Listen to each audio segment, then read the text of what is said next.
여러분 반갑습니다. 말씀의 빛 성경 강의 시간입니다. 여러분 우리가 천국 소망하며 살아갈 수 있길 바랍니다. 근데 이렇게 우리가 천국 소망하자고 할 때 먼저 떠오르는 생각이 뭡니까?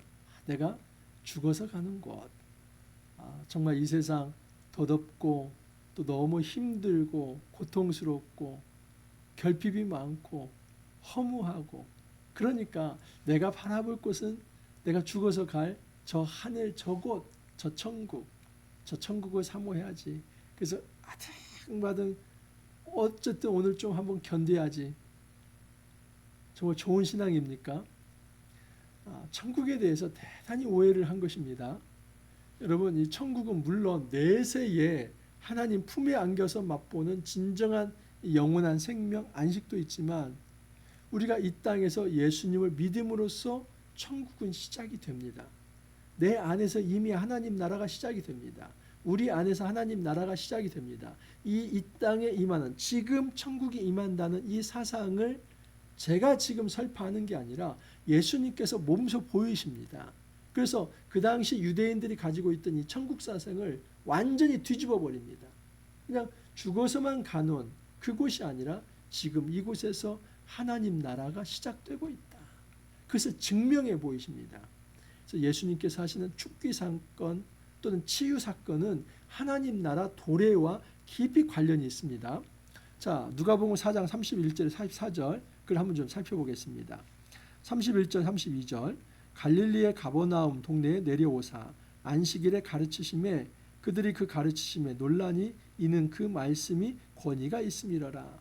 예수님의 주 사역지는 가버나움입니다. 이 갈릴리 호수를 놓고 본다면 북쪽에 가버나움 그리고 서쪽에 나사렛 그렇습니다. 또 뭐 벳세다 또 따로 있고 그래요. 그래서 갈릴리를 주변으로 한 다 이름들입니다.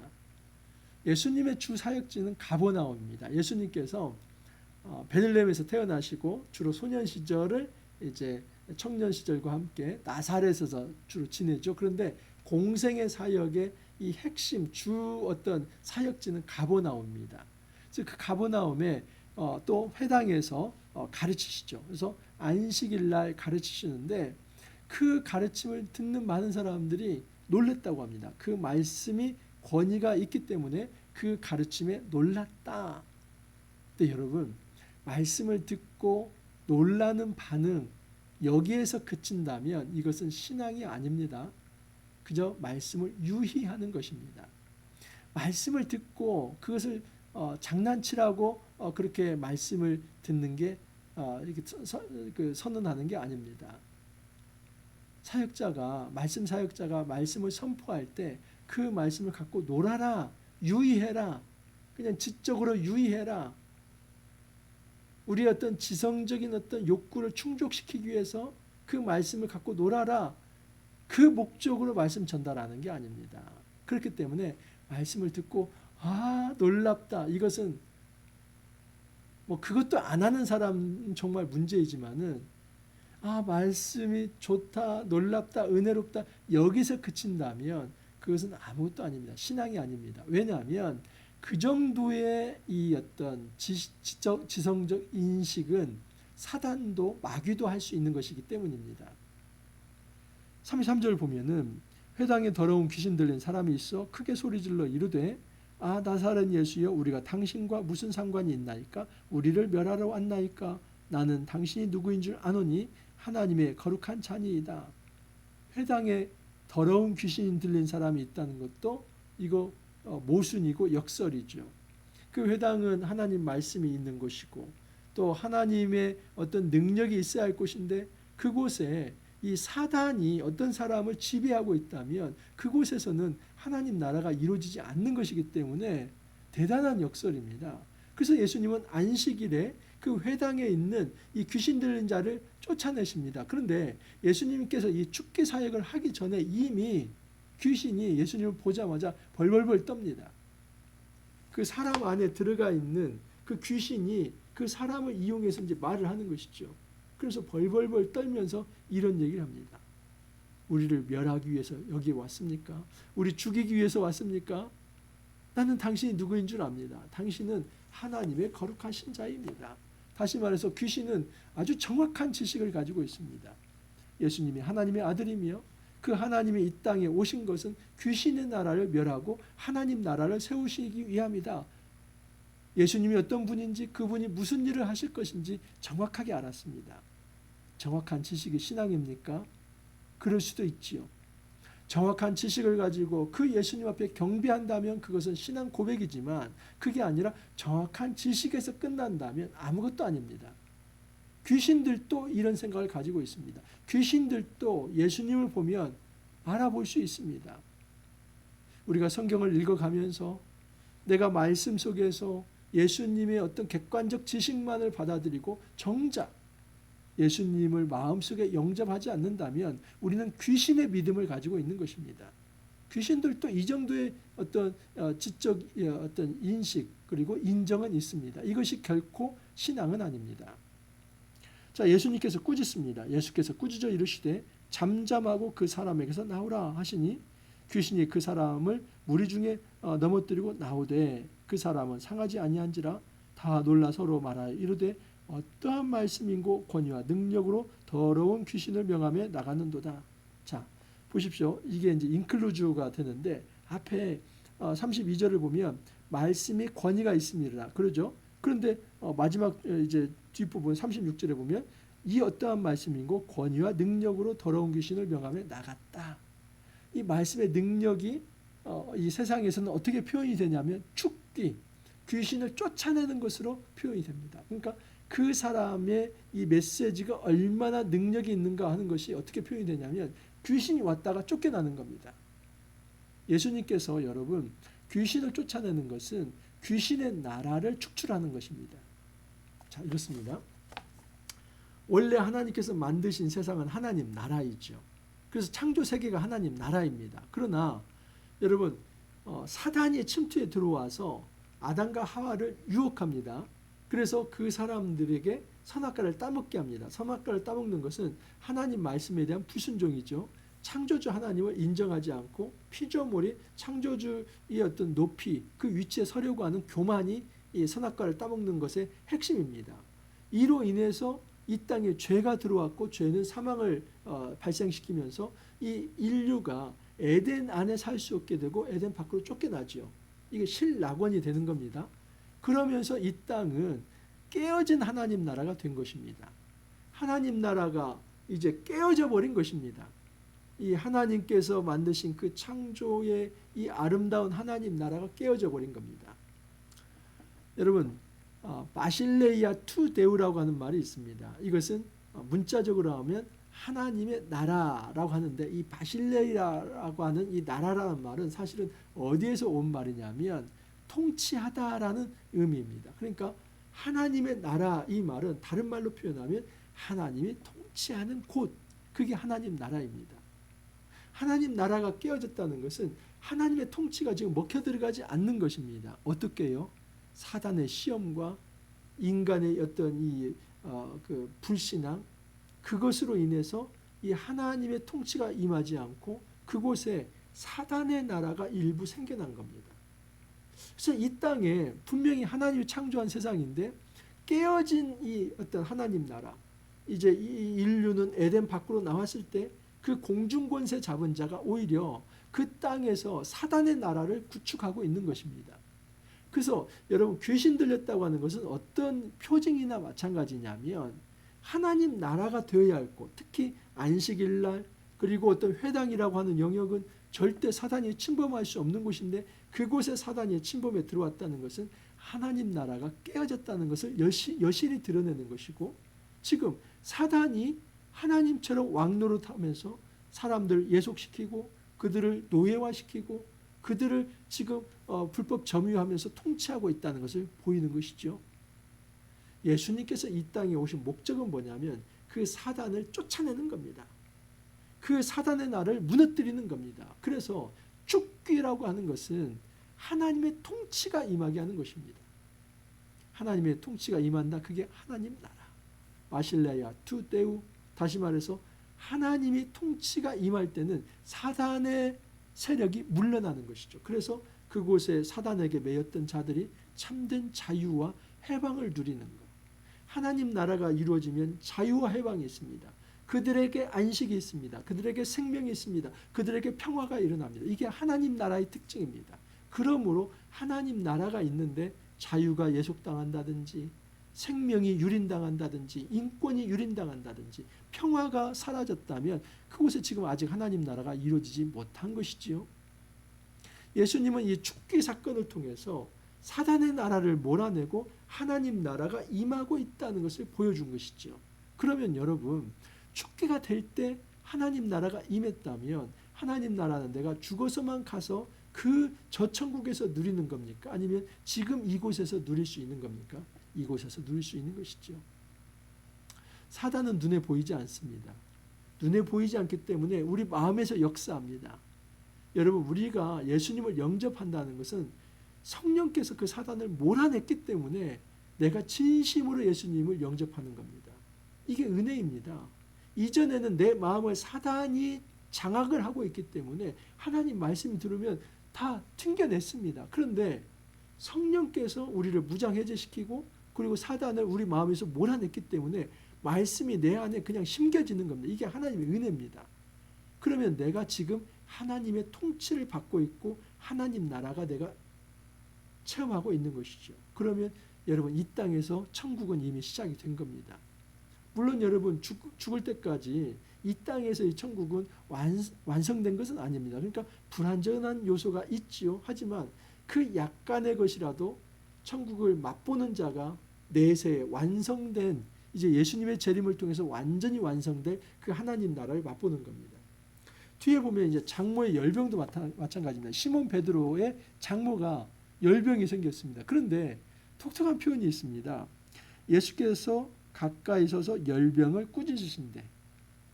뭐 병을 고쳤다고 얘기하지 않고 꾸짖었다고 얘기합니다. 그런데 그 꾸짖는다는 게 사단을 꾸짖는다고 똑같은 말입니다. 근데 그 뒤에 어떻게 보면 병이 떠나고 여자가 곧 일어나 그들에게 수종드니, 근데 그 뒤에 보면은 여러 사람에게서 귀신들이 나가며 소리질러 이르되 당신은 하나님의 아들이니이다. 예수께서 꾸짖으사 그들이 말함을 허락지 아니하시니. 그러니까 여러분, 이것은 오해하지 마십시오. 모든 병 걸린 자가 다 귀신 들렸다. 이것은 김기도 이 베레아 귀신파 이 이단입니다. 거기에서는 이렇게 얘기를 합니다. 이 모든 병은 다 귀신과 연결되어 있다. 그래서 귀신 들림과 병든 것을 연결시킵니다. 그래서 병 고치는 것은 귀신이 쫓겨나는 거예요. 근데 이것은 여러분, 이것을 100% 연결시키는 것은 이건 이단입니다. 결코 우리의 육체적 질병이 다 귀신으로부터 오는 것은 아닙니다. 하지만 어떤 경우는 귀신이 그 사람을 이제 딱 장악하고 있을 때, 그 영과 정신을 장악할 때 육신도 완전히 피폐해질 때가 있습니다. 그런 경우가 있습니다. 그래서 시몬 베드로의 장모의 열병을 꾸짖었다고 얘기할 때는 지금 이 어떤 치유 사건이 단순한 어떤 질병을 고치는 이게 아니라 지금 하나님 나라가 임하고 있다는 것을 보여주는 장면입니다. 깨어진 하나님 나라에서는 사단이 사람의 어떤 영혼과 육신을 이제 옥죄면서 그것을 가지고 장난치려고 합니다. 그러면 하나님 나라가 임했을 때는 그 사단으로부터 해방을 시켜서 그 사람이 몸과 마음이 완전한 자유를 누리게 하는 것. 근데 그것이 가장 눈에 보이게 나타나는 것이 죽기와 질병 치유입니다. 그래서 질병 치유를 통해서도 이전에 여러분 질병이 있을 때는 불편하지요. 잘 걸을 수도 없고 일어날 수도 없고, 그런 사람이 질병에서 치유가 되어서 건강하게 살아간다면 자유를 얻는 거 아닙니까? 그래서 육체적으로 질병이 있든지 영적으로 질병이 있든지 죽기와 치유를 통해서 모든 사람에게 자유와 생명을 가져다 준다는 것, 이것이 하나님 나라 도래, 하나님 나라 통치가 임하였다 말을 하는 것입니다. 날이 밝음에 예수께서 나오사 한적한 곳에 가시니, 여러분, 예수님께서 한적한 곳, 이 광야로 주로 나아가는 것은 왜 나가냐면 하나님과 교제의 시간을 갖기 위함이지요. 예수님은 이 땅에 오셨을 때 육신으로 오셨습니다. 여러분, 본을 보이시는데 가장 좋은 본이 뭐냐면 기도의 본입니다. 성부, 성자, 성령이 따로 국밥으로 노는 것이 아니라 새 위격으로 계시지만 하나의 일체다. 한 몸이시다. 그것을 항상 보이십니다. 그래서 예수님이 이 땅에서 보이신 것은 순종하는 모습, 기도하는 모습을 보입니다. 자, 근데 예수님은 그렇게 영적으로 깨어 있는데 이 땅의 사람들은 예수님을 자기 것으로 점유하려고 합니다. 그러니까 예수님이 주권자이고 예수님이 오히려 세상의 역사에 이끌어가는 자인데 사람이 중심이 되어서 예수님을 이제 예속시키려고 하고 내 생각에 맞추려고 하고 그리고 내 바운더리에 가두려고 합니다. 그러니까 예수님을 내 생각의 한계, 내 어떤 삶의 어떤 지경 그 한계에 예수님을 묶어두려고 하는 이 시도 이게 불신앙이지요. 보면요, 보십시오. 무리가 찾다가 만나서 자기들에게서 떠나시지 못하게 만류하더라. 이거 예수님 구금하려고 하는 겁니다. 심지어 이런 거죠. 예수님 능력도 있고 예수님을 통해서 뭔가 정치적으로 예수님만 움직여주면 우리가 좀 백성들 좀 모아가지고 한번 반정부 투쟁도 할 수 있고 뭐 대단한 이것저것 돈도 내고 뭐 사회도 변화시키고 예수님이라고 하는 이 주요한 어떤 좋은 상품을 가지고 있으면 요술방망이처럼 못할 게 없겠네. 그러면서 예수님이 우리 마을에 거하기를 바라고 그냥 거의 구금 상태에서 예수님이 다른 마을에 떠나는 것을 반대하고 있는 겁니다. 그런데 예수님은 여기에 대해서 나는 자유로운 존재다. 내가 이곳에서 내가 마음이 원하면 이곳에서 복음을 전할 수 있고 또 내가 다른 곳에서도 복음을 전할 수 있다. 나는 어떤 한 사람의 어떤 예속된 존재, 그들만의 우상이 되기 위해서 내가 이 땅에 온 게 아니라 전 세계 모든 곳에 하나님 나라 복음을 전하기 위해서 내가 여기에 왔다. 여러분 우리가 예수님을 내 생각 안에 가두려고 하면 안 됩니다. 내 생활 반경 안에 가두려고 하면 안 됩니다. 예수님은 모든 인류와 모든 사람들에게 하나님 나라 도래를 선언하기 위해서 이 땅에 오신 것입니다. 우리가 감사해야 할 것은 우리 삶의 현장에도 주님이 오셨다는 것입니다. 여러분 저는 그런 자유함이 있습니다. 저에게 있어서 가장 큰 기쁨은 자유입니다. 우리가 예수님을 만나지 못했을 때는 마음에 자유함이 없습니다. 항상 죄책감을 가집니다. 나는 이런 죄인인데 내가 이 죄로 인해서 나는 죽을 수밖에 없는 존재인데 그래서 우울하고 그 죄책감 때문에 아무것도 하지 못합니다. 여러분 우리가 이 모든 죄로부터 용서를 받고 진정한 하나님의 자녀로서 자유함을 얻는 것은 예수님께서 이 땅에 오셔서 사단을 축출하지 않는다면 우리에게 이 자유는 선사되지 않습니다. 우리가 예수님을 만나야만 자유가 생깁니다. 만약에 예수님을 만나지 않는다면 항상 우리는 갈망과 어떤 욕구와 뭔가 어떤 구도자적인 어떤 자세를 가지고 추구하고 알려고 하지만 하나도 채워지지 않고 밑빠진 독처럼 정말 많은 것들을 내가 채우려고 하지만 여전히 허무하게 그렇게 살다가 끝날 수 있습니다. 우리는 예수님을 통해서 자유를 체험해야만 합니다. 그 자유가 있는 순간 내 안에 차고 넘칩니다. 이게 성령 충만입니다. 은혜가 넘칩니다. 두렵지 않습니다. 그 어떤 죽음도 그리고 어떤 그 결핍도 앞으로의 미래도 두렵지 않습니다. 우리 하나님께서 자유를 주셨고 우리 하나님께서 생명을 주셨고 앞으로도 평화 가운데서 우리 삶을 이끌 것을 확신하기 때문에 주님 주시는 이 어떤 깊은 평안 속에서 흔들리지 않고 한 걸음 또 미래를 향해서 나아갈 수 있습니다. 여러분 이 하나님 나라가 먼 미래의 이야기가 되지 않기를 바랍니다. 물론 죽어서 가는 이 천국도 우리에게 소중하지만 정말 그러기를 원하신다면 그 타임라인이 미래의 하나님 나라가 현재의 하나님 나라와 이렇게 하나로 연결되어 있기 때문에 내가 지금 여기에서 하나님 나라와 연결되지 않으면 미래에도 하나님 나라에 들어갈 수 없다는 것을 인식하면서 지금 이곳에서 내가 예수를 믿음으로써 사단으로부터 해방이 되어서 영적으로 육적으로 온전히 자유함을 누리면서 주님 안에서 정말 프레시한 그 공기를 이제 숨쉬면서 호흡하면서 진정한 자유를 누릴 수 있기를 바랍니다. 평화를 누릴 수 있기를 바랍니다. 생명을 누릴 수 있기를 바랍니다. 안식을 체험할 수 있기를 바랍니다. 이렇게 기도합니다. 하나님 나라가 내가 죽어서만 가는 곳이 아니라 이 땅에서 친히 체험할 수 있다는 귀한 가르침을 저희들에게 허락하여 주시니 감사합니다. 주님, 우리가 예수를 믿는다고 하면서도 여전히 사단의 노예가 되어서 죄와 죽음에 예속되어서 그렇게 죄책감과 또 정말 허무와 그 어떤 우울함 속에 살아가지 않게 하옵소서. 이제는 예수를 믿음으로써 온전히 저희들이 사단으로부터 해방이 되고 이 죄와 사망의 권세로부터 해방이 되어서 진정한 자유를 누릴 수 있게 해주시고 생명을 누릴 수 있게 해주시고 진정한 이제 평화를 누리면서 안식을 누리면서 살아갈 수 있도록 은혜 더하여 주옵소서. 주님 감사하옵고 예수님 이름으로 기도하옵나이다. 아멘. 여러분 날마다의 삶이 천국이 되길 바랍니다. 오늘 하루도 여러분 천국 체험하시면서 기쁨 가운데 생활하시다가 또 내일 찾아뵙도록 하겠습니다. 감사합니다.